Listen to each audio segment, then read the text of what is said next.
Welcome back to RippleLIVE, everybody. I'm Mark, here with my buddy Steve. Thank you for joining us. This is the show where we talk about Final Cut Pro 10 and related topics, primarily focused on answering your questions. We'll give you a tip to get started. Just wanted to give a shout out. We see we've got people joining us from all over the world, which is really cool. We've got folks from Scotland and the UK and Canada and Vietnam, New York City. So welcome, everybody, and let's have some fun. Steve, how you doing? I'm doing great. Thanks, Mark. Super excited to be joining all of you today. We love Final Cut Pro 10. And if you're new to the show, we have a very simple format.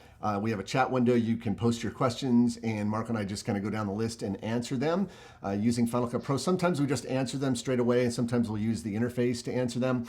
But we try to get to all of them. If you want to ensure that we answer your questions, there's a little button with a dollar sign. It's a super chat.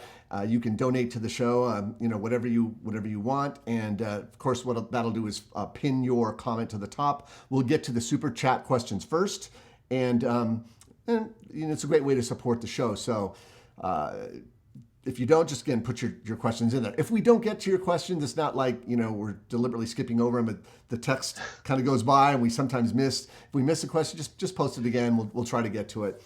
Anyway, before we get into some of our tip today, Blackmagic Design, which Mark and I are big fans of DaVinci Resolve. We really do like the program. It's great tools for color grading and visual effects and whatnot.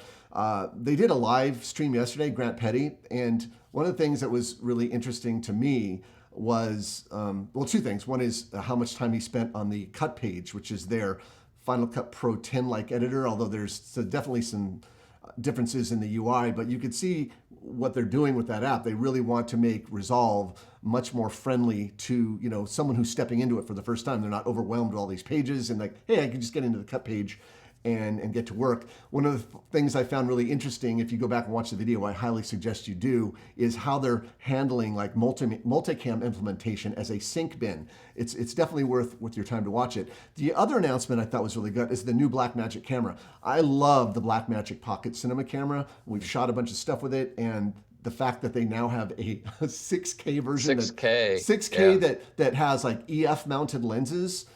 I think at $2,400. Okay, well, yeah, that's about $1,000 more than their Micro Four Thirds. But the way I look at it is, with the Micro Four Thirds, you're going to have to buy the speed booster adapter anyway. So it's really not that big a deal to spend a little bit more money and get the actual EF mount. But now you get 6K, which just blows my mind for a $2,400 camera. I think it's amazing. Yeah, and I want to add to that. Patrick Southern from LumaForge did a really good, I don't know if you saw it, Steve, he did a really good overview of that camera and the benefits of the, it can kind of decrease noise just because it will make the noise smaller, and you've got that 6K really is interesting. Yeah. So I would check that out.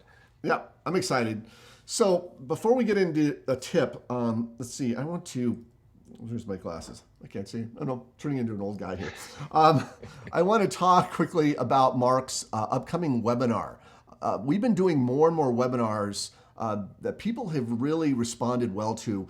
Travis, our tech director right behind me, he did a webinar on OBS, working with Open Broadcaster, how we do our show. Mark's done one on the cut page. I've done one on motion graphics. Travis has done one on audio. Well, we have a new one coming up, and these are really fun. They're short. They're an hour. Mark's doing one on the art of cutting interviews, and there's the link there. You could sign up for the webinar for $20 next week. And even if you can't attend the webinar, you should still buy it because it'll go into the player. You'll still get the webinar pricing, even though you won't be able to attend. So I wanted to show you that, and there's the web link up there. You can go register for it. It's next week. And now I'm going to pass it back over to Mark because he's going to show a tip right from his upcoming webinar. So that's where we're going to start. And after he gets to the tip, then we'll start answering your questions. Awesome. Yes. Thank you, Steve. So I'm going to share my screen right now. Oh, it looks like I'm already sharing my screen. Great. So just let me know if you actually can see this up. Can you confirm with me, Steve or Travis, that I'm sharing? Yep, we see it. Great. Okay. So Steve mentioned the art of editing interviews in Final Cut Pro 10, the webinar, and just the kind of things we're going to be covering in there. You've got a link that tells you a little bit more, but basically we're going to go through, one thing is about editing interviews without even having transcription and kind of how you approach that. Then we go over the human and AI transcription services. So there's a variety of services out there. And I specifically dive into rev.com and Trint and Otter and look at these transcription services and what are the benefits of each and the cost and the quality of each. And I also look at dedicated apps for transcription, specifically SpeedScriber, Simon Says, Scribe-O-Matic, and Builder, and look at why you might want to use those, how they work, and how you get benefit out of them. The tip I have for you today, I'm here in Final Cut, is I'm actually going to give you kind of 3 tips in one here. And the first tip I have is that when you're working with interviews in Final Cut, I would do what you would really do with everything in Final Cut, which is leverage the metadata-driven power of the browser to organize your footage before building your edit. And most of you guys are already Final Cut Pro editors, and you know the power of the browser.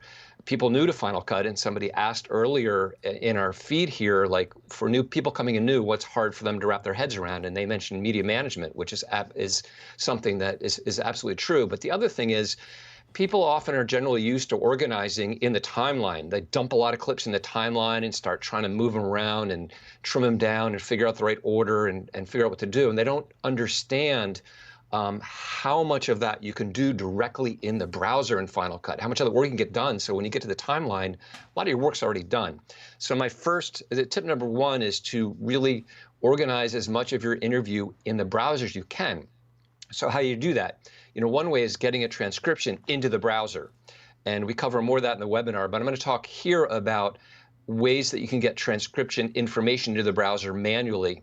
So I have some clip samples here. And by the way, in the webinar, we don't just do we have a simple regular clip here, but also have a sync clip, a multicam clip with a single speaker, and a multicam clip with multiple speakers. So we really test these services out hard by giving them difficult tasks, different types of tasks. And some of these speakers, English is not their first language, so it's even more difficult. But here, I'm just going to take this single speaker in this interview, and when I'm working on interview footage, I really like to go into list view, so Option Command 2, and I like to turn on the waveforms so that I can see the waveform for that interview, because it gives me a great deal of information. I can tell, especially if the interviewing person is off axis, off the mic, you can see a lower waveform. So you can use that waveform to help you identify, places to go.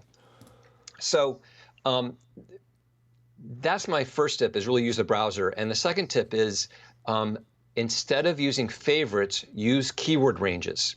So some of you may know you can do a very quick keyboard-driven process of identifying favorites. So for instance, in this clip, I'm going to do everything with keyboards. So I can tap, let's say I can use JKL to get to a certain point. I don't care here about the actual content, but I can use... So we went and had dinner in the front. So I can use JK and L to scrub through the clip. I can tap I for an endpoint. I'm going to move forward a little bit and say that's my ending. I'll tap O for an out point. Then I'll tap F for a favorite. You can see it gets added here, and you can see it because we're in list view. I'll press Tab and return, and I can now put some information in about that favorite. Let's say he's talking about this service training. So I'll say service training here. Then I can press Shift-O, which will take me to the out point of that existing range, tap I for a new in point, and then play from here.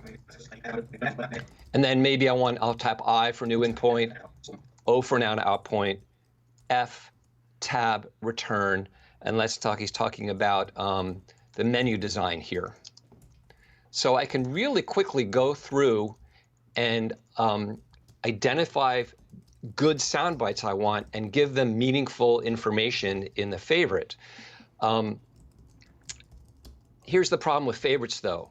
There's really 2 problems. They aren't properly searchable in either the timeline, in either the browser or the timeline. So let's say let's do Option X to clear my ranges and close this up. And let's say I want to search on the word menu. if I can type correctly, menu, and it brings up the right clip. But when I open this up, it's got both my favorites there. And if I had hundreds of favorites, a long interview, or dozens of them, it's going to show all of them. It doesn't separate out just this menu design one.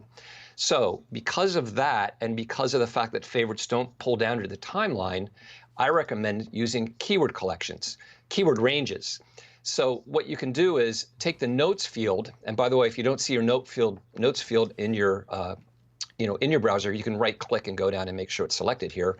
And I like to drag it over so that it's right next to my name field, and I make nice and long. And now basically the same process works. You can tap I, you can play forward, you can tap O, and then check this out. I'm going to press Command K to bring up the keyword HUD. I've pre-populated these registers with what I believe are key themes about the interview. So this does require knowing a little something about the interview, which you should. You should probably play it and get familiar with it before you start going through and keywording it. So I've entered themes that are discussed. He talks about food, he talks about service in the restaurant. So, he talks about this restaurant, the history of the restaurant. And then I've also added one for anything that I think is a great quote that I definitely want to use. Okay, so I've set that up in advance. So when I set my range, instead of pressing F for favorite, let's say he's talking about food here, I'll press Control-1 to set that keyword range. Then Tab twice brings me to the notes field. So it's exactly the same number of keystrokes as doing a favorite. And I can say here, let's say calamari and pasta discussion or something. Return, Shift O, and I brings me right to where the end of that last quote, and I keep going forward. I'll go ahead and hit I and O to set another range. And let's say this is about service, so I can press Control-2 because it's about service. And maybe also, I love this quote, so I'll hit Control-4, so it gets tagged as best, Tab, and I could say service training and customers, something like that, okay? So you can really quickly go through if you don't have a transcription, you don't want to purchase a transcription, or maybe you don't need it, it's a short interview and you can just do this without using a transcription, you can use these keyword ranges. Now, check this out. First of all, let's say I go back and select the event, okay, and let's just close this up. So I'm back on the whole event, and I want to search and find the word calamari. Well, okay, it identified the clip. If I open this up, we see everything. So I might think, well, wait a minute, this doesn't work. Like, I'm trying to search on the keyword and it's returning me the right clip, but now I've got to look through all this stuff to figure out where the calamari is, which in this case, there's not a lot, but you could see this isn't quite what you want. And I had somebody post this on Facebook this week and ask about this. So here's the deal. I'm going to clear that field. So the tip here is if you're using keyword ranges and want to search them in the browser, you select the keyword collections. So here I'll select both food and I'll command click to select service as well, so I can search both those keyword collections. So you could select them all. And now if I type calamari, that's all I need, calamari, and open this up, it's only selected that particular one. The reason single clip is here too is because it's an overlapping keyword range. In other words, I've labeled this entire clip as a single clip for other reasons in order to create a keyword, a smart collection to kind of separate it out. But it only shows me that specific result for that specific keyword range and an overlapping keyword if it's there. So by selecting the keywords, you're able to focus on those. So check it out. If we now actually take all of those keywords I've selected, and another little tip is once you're in here, if you hit Command A and the right-facing arrow, it'll toggle everything open at once. You can go through and select your quotes and add them to the timeline. I'm just going to press E. So you can build your edit out of your best quotes or your quotes that are organized by subject area. I could just look at all the food quotes first, all the service quotes, and decide how I want to bring those in. And I can see if they're each used too right there. So I can get those into my timeline. And then once they're in the timeline, over in the timeline index, if you've selected tags, you can jump to any of those. They're all completely searchable. So any keywords I've added are also searchable directly in the timeline index, where I can jump right to that clip if I want to reorganize it or work on that portion of it. So the key here is, number one, you can use a very fast keyboard-driven way to enter information into your browser in order to create metadata for your interviews. And then you can use that to build your edit and then further continue that searching in the timeline because those keyword ranges are completely searchable. And that's my tip for today. I think that's excellent. And one of the great things about Final Cut, and I noticed, I'm reading the comments, most people agree that one thing that Final Cut Pro 10 has above all the other NLEs is just the metadata organizational tools, keywords, keyboard-based ranges, fantastic. So Mark's webinar is next week, and he's just only scratching the surface. Wait till you see what he shows you, what you can do with this, the AI that's involved with all of these different transcription services. It's really going to be great. It's $20 next week, and again, if you can't make it, you can still get the webinar for $20. So thanks, Mark. Thanks for that tip. It was excellent. All right, so now is the time where we sit down and we answer your questions. Right, so they're coming in. So let's look at what. Want to scroll to the top because we do an order of priority. We'll start with the very first one from Danny Grizzle. What is the top hurdle for newcomers to Final Cut Pro 10? For me, I struggle to wrap my head around the abstraction from physical storage, media management in general. And then I don't know if there's more to that question, but you know, Final Cut Pro 10 media management is a little bit different than, not much different than the other NLEs, but in terms of what you meant by physical storage, well, there's always going to be physical storage. The question is, where is your media on that physical storage? In Final Cut Pro 10, the media could be inside the library itself. That's, you know, I think of a library as like a suitcase that contains your projects and all your media and bins, what Mark was showing you. So all your media can be inside the library, so it's transportable, right? So you can still physical storage media. So a lot of people coming from, let's say, Premiere or Resolve or Avid, where the media is always external. The media in those systems is always pointing outside of itself. You could still do that in Final Cut Pro 10. You just have to choose this option. Let me jump over here really quick. If I go into my, just get into my preferences really quick and go into, let's see, import, the key here is just right here. It says files. We've covered this a lot. There's a lot of questions about media management. Copy to library storage location. That could eat files in place. This is the second option, where that option makes Final Cut behave like any other NLE, where it just creates pointers to the media somewhere else. So leave files in place is the item that you would use if you, again, already ingested your media, have all your media, and you would just point to it. So hopefully that demystified it for you a little bit there. Danny, thank you for the question. Right, so can I add to that a little bit? Absolutely. That I think understanding the power of metadata and how Final Cut is a database and how you can use that in the browser, both importing, keywords of folders and finder tags and how you organize in the browser.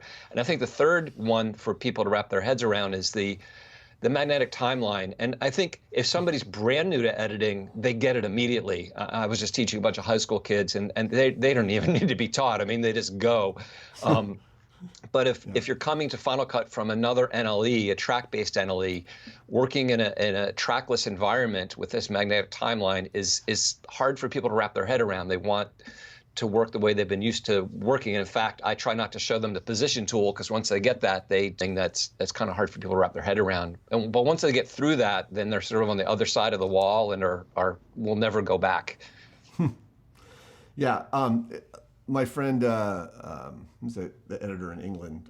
Anyway, maybe was it Peter, or maybe it's Thomas Grove Carter. Peter Wiggins? You don't. Yeah. No. It's Thomas Grove Carter says with Final Cut Pro 10, you don't get it until you get it, and then once you get it, it's like I love it. You don't get it until you get it. We're gonna jump down to someone did a super chat, and I mentioned earlier that if you do super chat, we kind of reprioritize the questions and answer those first. So there's a question down here about how. Elgin Fam How would you do a spinning newspaper effect in Final Cut Pro 10? So I think that's just a rotation control, but then you add the motion blur. What plugin has your little motion blur plugin? Didn't you show like? Yeah, I was trying to think that I'm not sure any do right now have that motion blur.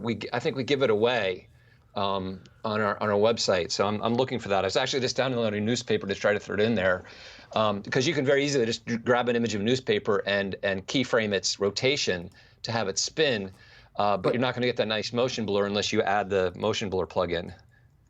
Yeah, I'm looking for it right now. So you could call that up, and while he's doing that, I'm gonna find. Basically, it's an adjustment layer with a blur, because you really want to have that nice blurred edge while it's spinning. So we'll look for that, but I think it's a free effect, but it's just rotating the rotation properties. But you definitely need the blur to sell the effect. All right, we'll come back to that. There was a question on color correction earlier for you, Mark. A water asset. How to manually white balance a clip without a white point? And should I do the white balance first or after correcting exposure of the clip? Share screen, start sharing, and Final Cut. So it's a really good question about white balancing, manual white balancing, and not only that, but what kind of order of operations to do that. There, I'm just hiding my browser so we can focus on this. So here I have a clip that has a white balance issue. First of all, you can always hit C and then hit Option Command B, which will do an automatic balance, and you can see if that fixes the problem. So Option Command B, or you can go into the little magic wand here and choose Balance Color. Command 4 in the inspector, you can see that and toggle it on and off.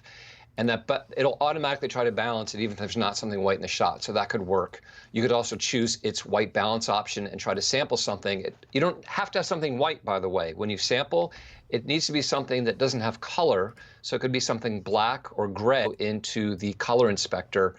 And I'll just use the color board here. In terms of the order operations, I like to work sort of backwards from how things are listed here. I usually like to work on exposure first before getting into color balance, which white balance is really color balancing. So to your point, I do like to adjust dynamic range or exposure before getting into that. I'm going to press Command 7 to bring up my scopes, and then I'm going to bring up the RGB parade, because the RGB would be pretty even if you have a well-balanced image.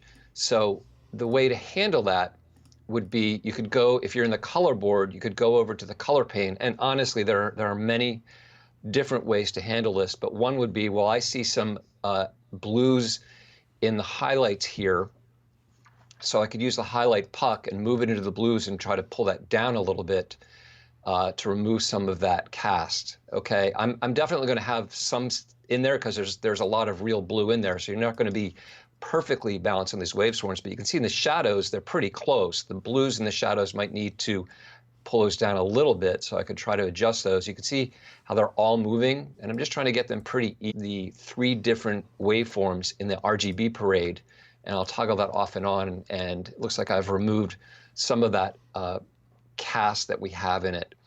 And I go into much more detail this in the advanced color correction tutorial, but you can use any of the tools that are available to you here, not just the color board, but you could use the color wheels to do the same thing.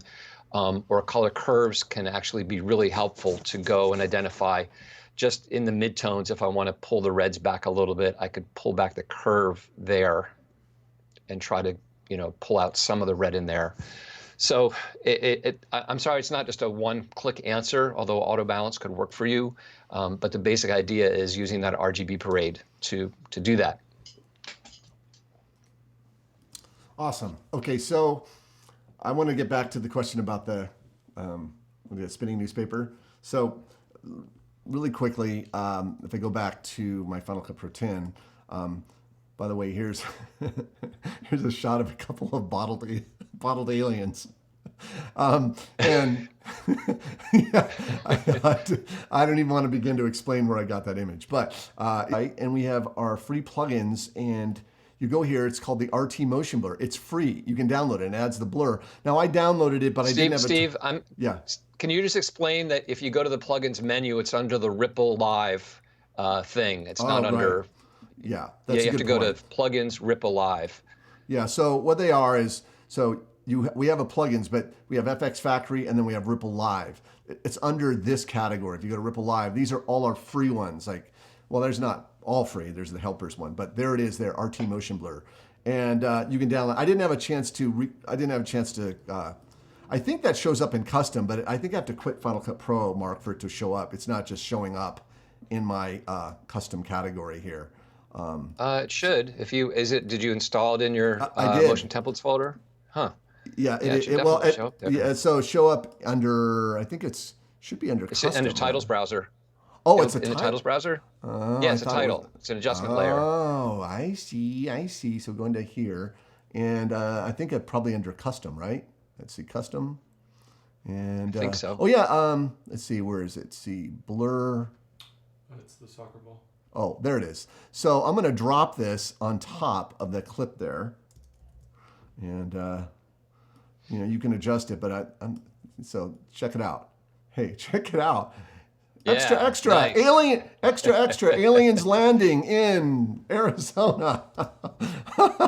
There it is. So I know. All right. So thank you. And then you want to keyframe that rotation, right? Yeah, you want to keyframe it, but the idea is there, right? So, see if you put a super chat in there, we go, anyway, we go hunt for plugins and stuff. So hopefully that answers your question. All right, some more questions. Steve, I think this is one for you. This is from RNI. I'm just going back to the beginning here. He said 25 years ago, our Turbo Cube could, when required, constantly replay the audio from a specific frame. Really helpful when editing sound. Any way to persuade Final Cut Pro 10 to do this? I repeat the question because I didn't get it the first time. I'm looking for it right here. He said 25 years ago, our Turbo Cube, so I don't know what that is, but he said could constantly replay the audio from a specific frame. So I guess he wants to be able to constantly replay the audio from a specific frame in order to edit the sound. I don't know why you couldn't just set in and out points on a frame and have loop playback enabled to do that. That's the only way you can do it. You set a one frame duration, go Command L, loop playback, hit / and go bit all day long. So you have to adjust pre-roll. You may have to adjust pre-roll though, maybe a little bit of pre-roll on your in and out point, but other than that, I would have no other way to do it. Yeah. Maybe you just get rid of the pre-roll. Well, I think pre-roll and post-roll only count for when you're playing a specific frame. But if you have a range established in and out, pre-roll and post-roll don't come into play. Yeah. So you persuade Final Cut by doing a one frame range and then looping it. Okay. So there's some other questions. Keep going here. There was a question. There's a question about Compressor, Steve. I'm just going way back to the beginning. Is there a way not to have to always ask for permission to post to YouTube from Compressor? When you say ask permission, I'm assuming you mean logging in to YouTube.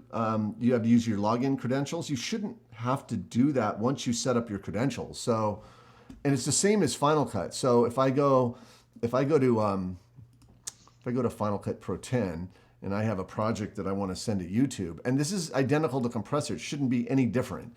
When you share a movie and let's see, where's YouTube? If I'm going to go to YouTube, and there's my YouTube setting. If I go into settings, I still have to enter my details. But once the details are your login credentials. But once they're there and logged in, you never have to verify. Just click and it will upload to YouTube. So what I just showed you in Final Cut is identical to Compressor. You shouldn't have to do it. So that's he seems to imply that when you go and actually upload it, it comes up with some dialogue that it's asking you to confirm to do it, and maybe he just wants it to automatically do it without needing to click an OK button every time. Well, I'd have to test it. That might be true. That might be true if he has like a batch queue setup where there's like 10 movies, where it's not going to automatically upload 10. Maybe it wants to confirm each one. So I would have to test the workflow. Perhaps that's what you mean. Neither of us know a way test around it. that top of mind. I don't, off top of mind, I don't know if there is. I honestly, I don't ever batch upload anything directly to YouTube, ever. I mean, that's me. I export out master files, and then I control how they get uploaded. I upload them, almost all my movies manually, because I want to control that. Not to say that you can't do it directly from the app, but it's something I don't do personally. I prefer to have a master file and then do it later. So, okay. Then that way it eliminates it all. You just drag them all in. They start queuing up and uploading. All right. There was a question from Jan. When will you make the jump to Resolve? Look. We use both. We use both. We use both. There's no jump. We don't look at it There's either. no jump. Look, we're in 2020 here. We don't look at things as either or anymore. Like, I have to use Final Cut. I have to use Resolve. Look, there are things that Final Cut Pro 10 does extremely well, better than Resolve. There are things that Resolve does that does extremely well, better than Final Cut. And they're just, we use them both, and we'll continue to use them both. We really love the Final Cut Pro. We love the Final Cut Pro Organize. I met it, how fast you could work. You just saw Mark work earlier with all the interviews. I've used every NLE, and there is no faster method for organizing than Final Cut, bar none. But once you get all that organized, then once you're in Resolve, and once you have the edit, the timeline, you're dealing with the track-based versus magnetic timeline. I still prefer the magnetic timeline, although I will jump into Resolve to do some basic stuff. But mainly we use Resolve for color grading, tracking, face tracking, face refinement, noise removal. There are just some incredible things built into the color page that I just don't have access to in Final Cut. And unless those things are in Final Cut, I got to jump over to Resolve to do some of the more advanced things that I need to. How about you, Mark? What's your take on that? Yeah, I'm the same way. I will use Resolve primarily for two things: for color correction, but really to get access to additional tools in color correction that aren't available in Final Cut if I need them. Like the face refinement features are really amazing. If I really need to track stuff, I'll do it in Resolve. If I've got a lot of stuff to track and I don't want to set keyframes in Final Cut, or if I have effects I need to do, because the Fusion page has some great effects in there. But for most of my work, I'd say 90%, 80 to 90%, I do everything in Final Cut, but certain projects require me. I'll send the whole thing over to work in Resolve, or I'll do little bits of it in Resolve. But I just consider it another tool. And I think Final Cut's editing is better, and it's also, I'm more used to it. But Resolve has some great features for color correction and visual effects. Really great. Awesome. There's a question from Andy Nicholas. I use captions, and the FCP text runs right to the edge of the movie. Did you see that one? I've got something set up to talk about that, actually. Yeah, good. You're the captions guy. Yeah, so I'll share my screen again. And so here's just an example of what he's talking about. So I've got this little piece that I've cut about Cafe Zoetrope in San Francisco.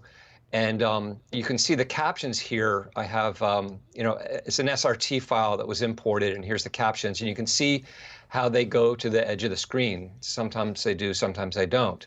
So two comments on that is, first of all, you can just double click into one and change the, so let's say, of course, I was thinking that would be, I could go after think would be and hit a return, and there I've fixed the problem, if it's a smaller amount of text, okay? So that's one thing you can do, is just hit a manual return to make it shorter. If you've got something like this, it's like, well, I can't, the whole thing, I can't move some down, the whole thing's too long. Well, you can split the caption. You can take captions and you can split those captions. If I go up to the edit menu and under captions, I can split the caption. I don't know why I can't split it right now. Confused about that. I should be able to right click and split the caption. But you just split the caption into two parts and you make each one shorter. So that's one answer, is you can add breaks or split the captions. But the bigger question really is, I want to do some kind of formatting to the caption that I can't. Why not? And the answer is that captions have limited formatting capability because they're meeting FCC requirements for closed captions. So you are stuck with a certain formatting based on whether they're CEA 608 captions or ITT captions. And if you're doing anything for broadcast, they need to be CEA 608 captions. Now you might be saying, well, I'm not doing that. I'm just putting them on YouTube. Okay, great. Then you can convert your captions to titles and then do whatever you want. How do I convert my captions to titles?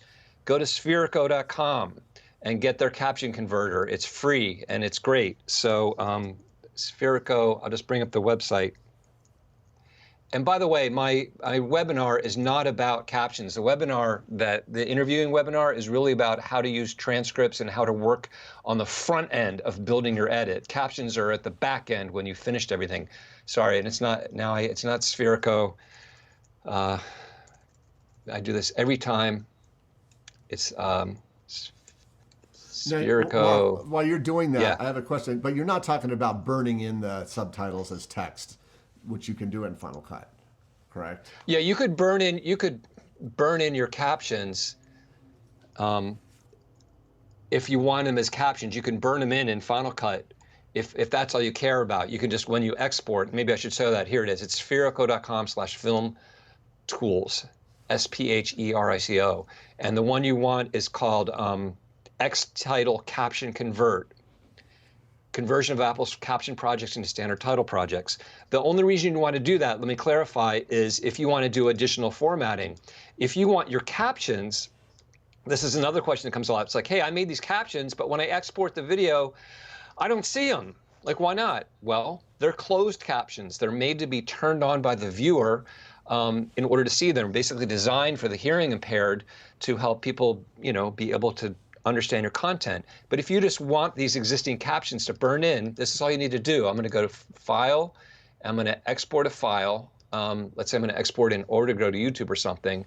And then when I go to my roles, you go to my roles tab, and here it says captions. If I click on this, I can choose to burn in those captions right here by choosing English SRT and click OK. Now those will be included and visible no matter what. You don't have to do that. You could upload your file without these captions to YouTube and upload a sidecar SRT file if you didn't bother bringing them in the first place. So there's multiple ways to do it, but that's one way to do it. Awesome. Thanks for answering that. It comes up quite a bit, caption questions. So Cedric Beasley asked, I know iMovie material can be imported to Final Cut, but I wanted more functionality on the iPad. Do you know if LumaFusion can be imported to Final Cut Pro 10? It would be nice if Final Cut ran on an iPad. Well, I can't speak to the last question because Apple does not, let us know what they're working on. And I know that people wanted Final Cut to run on the iPad.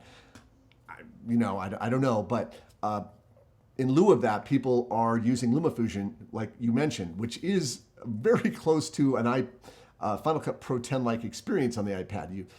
There's tracks, but you have connected titles. You have multiple audio layers. If I was going to do any serious editing on the iPad, it would be LumaFusion from LumaTouch. That's cute. LumaTouch, LumaFusion. That's the app. I believe the latest version, and I haven't tested this. This is something I've been wanting to test. Will support Final Cut Pro XML. So you should, and I say should in an asterisk because I haven't tested it. And I talked to the product manager about this at NAB, and she said that it was coming, where you should be able to take your LumaFusion projects and move them into Final Cut Pro 10. So if you have that feature built into an amazing iPad editor, then I guess the question begs the question, why do you really need a completely separate Final Cut app to run on Final Cut Pro? I started a bar fight by just bringing that up because I know Adobe's bringing a full version of Photoshop to iPad. Why can't Apple just bring a full version of Final Cut to the iPad? I don't know, but there you have it. Hey, Steve, can I had somebody post the reason you can't split the caption, and I'd like to share that because I think it's really great. Yeah. So Oh, I'm still sharing my screen. So Travis, if you can share my screen. So I had this example here where I wanted to split this caption, and I right-clicked on the caption, and split caption is not available. And the reason, as somebody pointed out, I want to give them credit, but now I can't find where they are. You need a return in here. So notice that this first line ends with Paris. So if I double-click to open this caption up, and I go to Paris, and I hit return to put a hard return in there, I haven't changed how this looks at all. There's just a hard return. But now if I right-click on this, I can split the caption. And now it'll split it into those two separate parts. And then each one of those, if I didn't want them to fill the whole screen, I could add a return in these so they don't fill the whole screen, like that and like that. Okay, so thank you very much, and I'm sorry, I want to give you credit, but we have, I'm scrolling through all these texts and I can't find it, but thank you for bringing that up so we could share that with everybody. That's what I love about this, doing this live show, is because we have people jump in and we get the benefit of the hive mind. Yeah, or the Borg mind. No, it's hive. Hive is better. Okay, so let's back up. I'm going back up a little bit because again, I don't want to miss anyone's question, but it's really challenging. A lot of great questions in here. So let's scroll down. There was one about motion content stored in the. Okay. Oh, hey Tony. I was just with Tony in LA. By the way, Tony Gallardo. Tony and I are now officially. Tony. Yeah, Tony's there. We're now, him and I are actually now officially Blackmagic Design DaVinci Resolve certified trainers. So. Oh, was he there with you? Yeah, he was. So we could put awesome. like on our wall. We can like Blackmagic Resolve certified. So anyway. And Tony, by the way, I'm following your he's a cocktail aficionado, which I aspire to be. So I follow you. I like your recommendations. Yeah.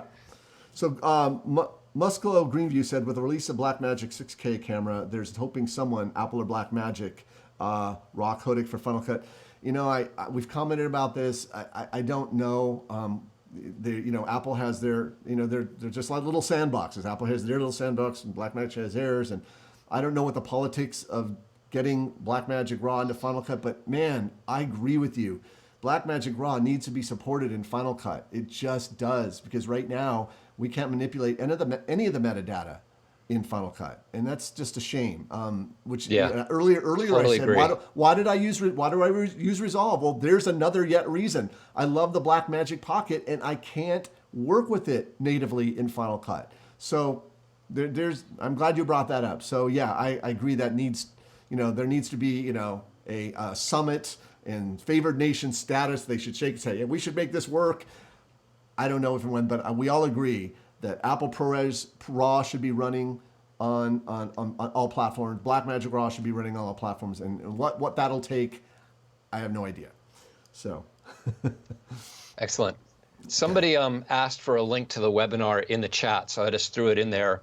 I wanted to say thank you for Cedric Beasley for your contribution, and also thank you, Big Water. Appreciate it very much. If anybody else wants to make sure your question get answered, if you do just a nominal contribution, we'll see your question. It'll pop out more, and we'll make sure we'll get to it. Otherwise, we're just going to scroll through here and try to hit the ones we can.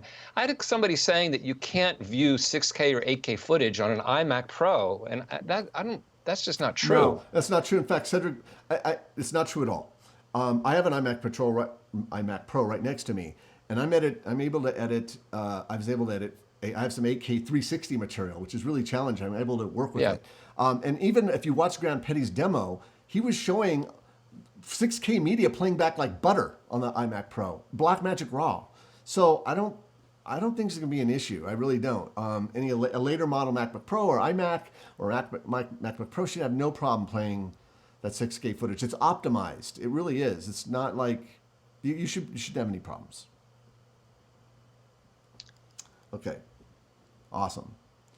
Here, what is the latest? This is Moondust Productions. What is the latest and best option to export my feature film sound to Pro Tools for sound editing and mixing? Well, there's just one. There's one way to do that. You need a little app. X2 Pro. Yeah, X2 Pro is the best way to get it into Pro Tools. It's like $100. but it's $100 well spent. I've covered this on other MacBreak Lives, Yes. RippleLIVes. I've covered them. I did an entire webinar on mixing, like moving your stuff from Final Cut into Logic and other DAWs. So if you're interested in that, let me know. I just sent a link, but I did a whole webinar on all of that workflow, like especially like how to set up the roles properly in Final Cut so that they show up properly in your DAW. Because if you don't take the little bit of prep time to organize your dialogue, music, and effects tracks, whoever's editing is going to want to ram their head through the nearest piece of drywall because really important. It's really important. So it's not just about getting the files; it's getting your sound editor the files in an organized way so that they have everything they need. Like for example, all the clips in Final Cut are stereo. Well, a sound editor doesn't want a stereo file. They want broken out left and I need left channel, I need right channel. They need to come in that way.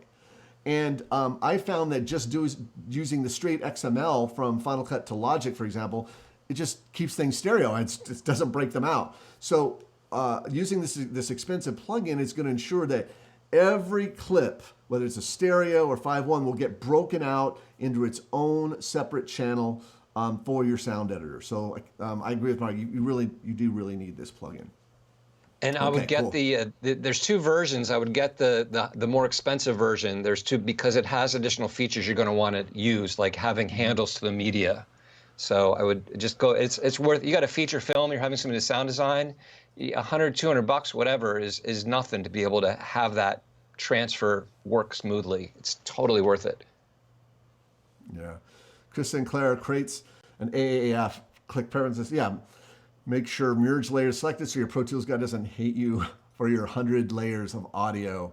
Agreed. See, this is something I covered. Like how you hand it off is really important. They open it up in their DAW and there's literally 100 layers, and it doesn't need to be that way, because you can organize things like very much role-like, so when it comes into Logic or what have you, they're in these like folder stacks. Okay. All right. So Yuri Bizaga asks, archiving project, set motion content, store in library, and consolidate, but motion templates and library is empty. But if I put new plugin project, immediately copy library, do you have this problem? So the question about making sure.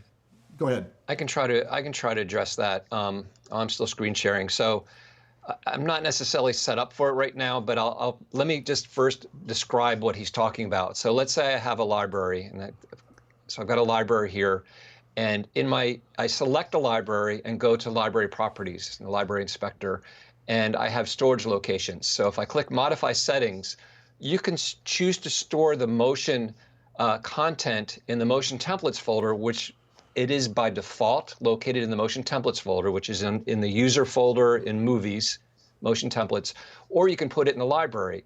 The reason you might want to do that is you may be using some custom motion templates that you want to have bundled with the library because you're going to share the library with somebody else. And instead of forcing them to, you give them the template separate and you got to go put it in this folder, they're included as part of the library. So he's saying, well, wait a minute. Then when I go to my motion templates, the thing's empty. So if that's the thing you need to understand is when you go over to any of the browsers, so for instance, here I'm in the titles browser, you need to click on this pop-up menu because by default it shows you installed titles, which means titles that are installed in your motion templates folder. But if you click this pop-up menu, you could get access to any templates that are stored within the library itself. So for instance, I have that Cafe Zoetrope library selected. If I select it, I've got a couple of templates that I guess I was just doing some testing here that are actually folded into that library itself. So you want to make sure you've selected the right library here if you chose to store those motion templates within the library. Awesome. Okay, couple of questions I want to get to. We're coming up on the last 9 minutes or so, and keep the questions coming. We'll try to get to them. Question: is it easier to make plugins for Final Cut 10 than Premiere Pro? I see far more plugins for Final Cut than Premiere. Well, that's exactly why, because you don't actually have to know any code to create motion plugins. Or Final Cut plugins. You just create them in Motion. In fact, all of our plugins are created directly in Motion. And that's why there's so many of them. People go and they open, they publish them for Final Cut, and they make them. That's hundreds of.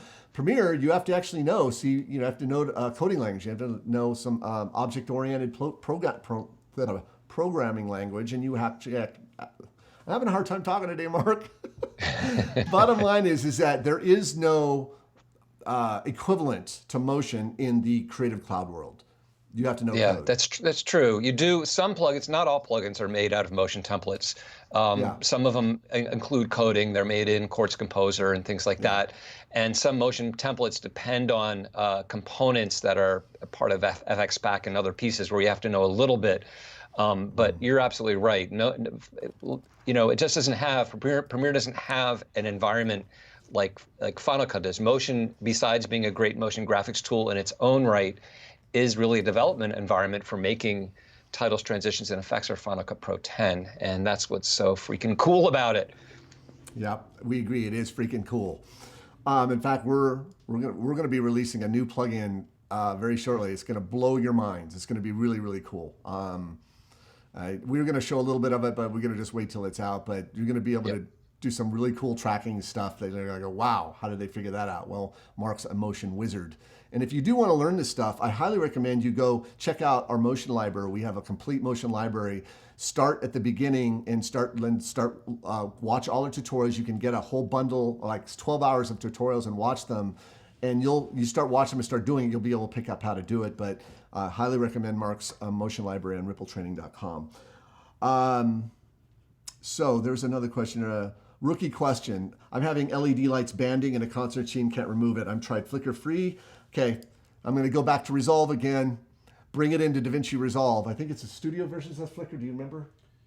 Most of the really good effects require studio. I believe I'll have to check this, but Resolve has an amazing flicker-free filter built into that, and I'd be surprised if you couldn't remove it with that. So I'm not going to even direct you to another plugin because we use Resolve for stuff like that. So that's my answer to that question.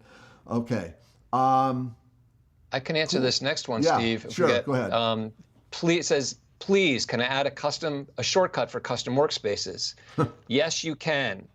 I'll show you how real quickly here. Let's go back. Let me just make sure I'm still screen sharing. Thanks, Travis, for making it easy for me.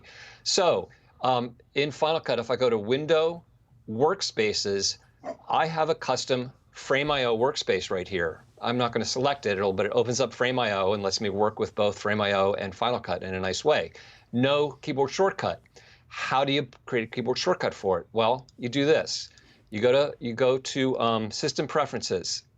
I'm going to see if I remember how to do this. And you go to Keyboard, and you go to Shortcuts, and you help me see remember how to do this. Keyboard shortcuts. You create a new keyboard shortcut, and we go to, I want Final Cut Pro, App Shortcuts, Final Cut Pro. I'm going to add a new one, and you have to enter the menu title exactly as it is shown. So I believe it said work, and it's the second one. I'm going to go back to Final Cut and make sure I use the right one. Window, Workspaces. And it's Frame.io, so I think you just enter Frame.io. Let me make sure I'm spelling it exactly right. Window, Workspaces, Frame.io. So I believe that's all I need to do, and I'll add a keyboard shortcut. I'll press Control, Command, I'll press all three, Control, Option, Command, F, okay? And I'll say Add. Oh, and I want to add it just for Final Cut Pro. Final Cut Pro, Frame.io, boom, Add. Okay, let's see if it worked. I'm kind of doing this on the fly here.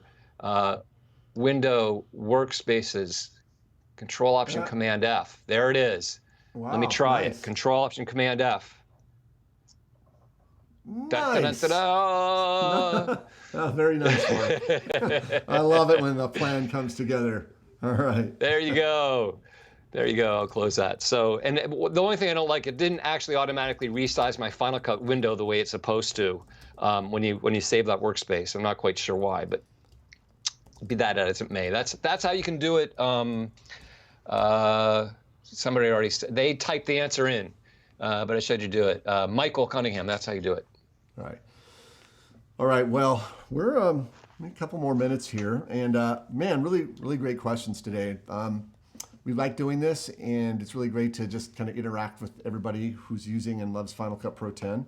Got some really great tips that we'll flag. I wanted to kind of direct your attention. I keep talking about Resolve. Is Mark has I'm going to jump over here. Mark has a tutorial on the cut page, and we're going to be updating this to the 16.1 over the weekend, and we'll post it. But if you're interested in like how the cut page works, you know, Resolve is putting a lot of mind share into this thing, and really trying to make it like a really interesting option for people wanting to get into Resolve to kind of ease them into it. So Mark has this webinar that I want to direct your attention to, and of course I'm just keep going back to this, is that he's doing his webinar on it's not for some reason. Oh yeah, that's right. We haven't posted it yet. So, Mark, really great show today. Wanted to thank everybody for joining us for another episode of Ripple Live. Oh, we have the 2 weeks from now. Real quickly, I'm going to jump into here. Schedule? Yeah, schedule. So, so those are the next two. We usually have three, but I think the September 29th, or when the third one's supposed to be, I will be in Montana teaching Final Cut to some of the top YouTubers in the world, the ones that are like, well known, and doing some Final Cut classes there for these YouTubers. Final Cut 10 is huge in the space, and we're going to have an announcement very soon with a very prominent YouTuber Mark and I created a product for, and look for that. We can't announce it yet, but it's coming, and it's going to be very, very cool. So anyway, thank you so much for again. Have a great weekend. And anything else, Mark? No, that was fun. Right. That was great. I just can't believe the hour just flies by, man. It's really great. It does. All right. Thanks everybody for joining us. We really appreciate it. Thanks for posting questions. It was really great questions this time. Take care, everybody.